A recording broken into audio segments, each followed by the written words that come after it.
Is your computer acting weird? Like, really slow, haunted by pop-ups you can't get rid of? Does it crash for no reason? These are the signs. The signs that a monster has slipped past your defenses and is living in your digital home. These aren't monsters with fangs and claws. They're made of code, and they are hunting the unwary. Some are silent assassins, stealing your identity one keystroke at a time. Others are roaring beasts that lock up your photos and demand money to get them back. They can even turn your computer into a mindless zombie, a slave in a huge, dark army. The cost of these attacks is insane, predicted to drain trillions from the world economy. But this isn't about numbers. This is about your digital life. And that's where we come in. At TLRS, our aim is to educate and protect people and companies, helping them shield their assets from cyber attacks. If you're running a business and want to fortify your castle, you can request a demo at tlriz.com. But for everyone watching right now, our hunt begins today. I'm going to be your guide. Together, we'll unmask these digital beasts, learn their tricks, and I'll show you how to forge the weapons you need to become the hunter, not the hunted. Alright, before you can hunt a monster, you have to know what it is. The name, malware, is just a mashup of two words, malicious software. It's the name for any program intentionally built to cause chaos, steal your data, or just break your stuff. Think of your computer or your phone as your castle. It's where you keep your photos, your private messages, your bank info, the keys to your entire digital kingdom. Malware is the army of invaders trying to smash through the walls of that castle. But this army isn't just a mindless horde. These things are clever. Some are like thieves, designed to sneak in, grab your most valuable data, passwords, bank details, personal secrets, and then sell it to the highest bidder on the dark web. Others are just vandals. Their only goal is to cause chaos. They'll corrupt your files and crash your system, sometimes just to prove they can. And then you have the spies. They don't steal or break things right away. Instead, they hide in the shadows, watching every single thing you do, recording every button you press, and listening in on your conversations. The main thing to remember is that these aren't just glitches. Every single piece of malware is a weapon, built by a person for a malicious reason. And it's a threat that's constantly growing, with researchers discovering over 450,000 new malware samples every single day. To start our hunt, we have to think like them, and that starts by spotting the tracks they leave behind. Every monster has to get into the castle somehow. Malware can't just appear out of thin air. It needs a pathway, a door you left unlocked, or a crack in the wall. Learning to spot these is the #1 skill you need. The most common trail, littered with the digital bones of millions of victims, is the phishing email. It looks legit, maybe from your bank, a delivery service, or a social media site. It screams at you to act now, click a link, or download a file. But it's a trap. That link doesn't go to your bank, it goes to a fake site designed to steal your password. And with modern AI, these emails are scarier than ever, often without the classic spelling mistakes that used to give them away. Next up are malicious downloads. On the internet, you'll find tons of free stuff, the new blockbuster movie, expensive software, you name it. But these are often booby traps. Buried inside that free program is a hidden surprise. When you install the software you want, you also install the malware that was packed inside it. You also have to watch out for the infected USB drive. Hackers literally just drop these in coffee shops or parking lots, knowing someone will get curious. You find a lost flash drive. You plug it into your computer to see what's on it, and bam, the trap is sprung. The malware installs itself, and it's a good reminder that not all threats come from the internet.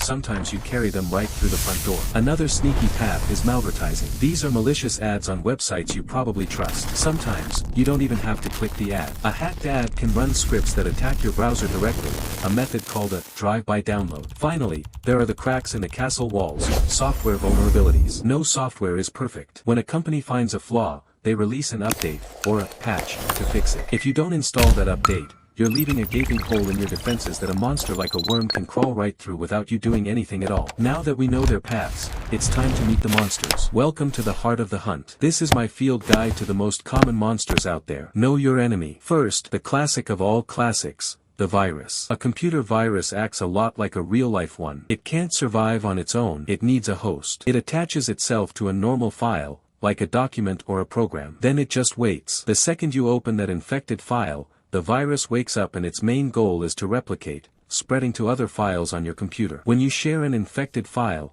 you're helping the virus find a new home. Next, we face a scarier beast, the worm. Unlike a virus, a worm is a standalone monster. It doesn't need a host file, and crucially, it doesn't need a human to help it spread. A worm exploits weaknesses in a network, those cracks in the castle walls we talked about. Once it gets on one computer, it immediately starts hunting for other vulnerable machines to infect, tunneling through the digital world on its own at incredible speeds. This is what makes them so insane. A worm like the infamous Stuxnet can cause a global epidemic in hours. Now, for the master of disguise, the Trojan horse.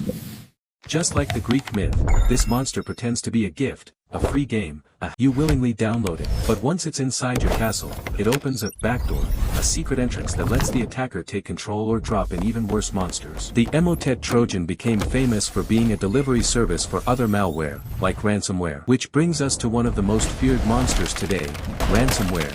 The digital kidnapper. This thing doesn't hide, it kicks down the door. Ransomware encrypts your personal files, photos, documents, everything, locking them in an unbreakable digital vault. Then, a message pops up on your screen demanding money, usually in crypto, for the key to get your files back. The 2017 WannaCry attack was a global ransomware nightmare that crippled hospitals, businesses, and governments in 150 countries. And paying the ransom is a huge gamble.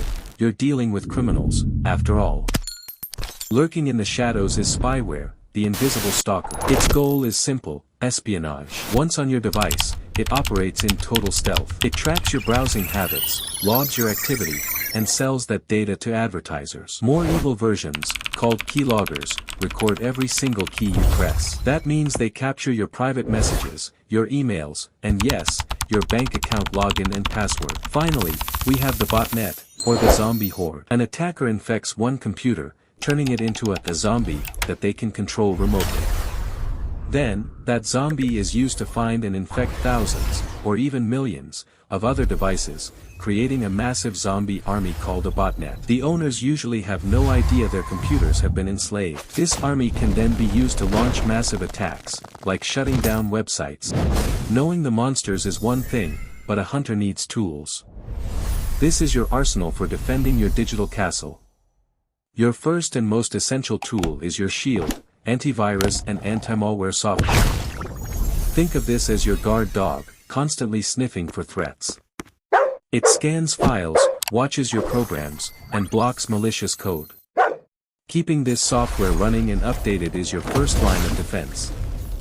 Next, you need the fortress walls, your firewall. A firewall is like a bouncer for your internet connection. It watches all the data coming in and going out, blocking anyone who isn't on the list. It can stop attacks from the outside and even prevent malware on your computer from calling home to its master. Windows and Mac OS have them built in, so make sure yours is turned on. Even the strongest walls need repairs. That's why you need the mending crew, regular software updates. As we said, monsters like worms get in through known security holes. When developers find these holes, they release updates to patch them.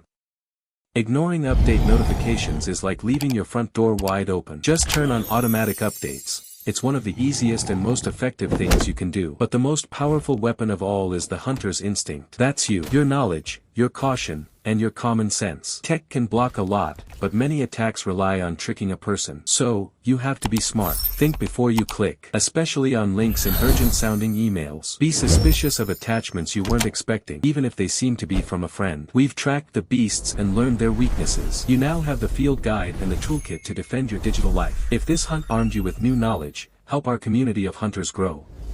Smash that subscribe button, like this video, and share it with someone who needs to see it. And in the comments below, tell me, which digital monster do you think is the most terrifying? Our next expedition is a deep dive into the biggest three invaders: virus versus worm versus Trojan. You're not going to want to miss it.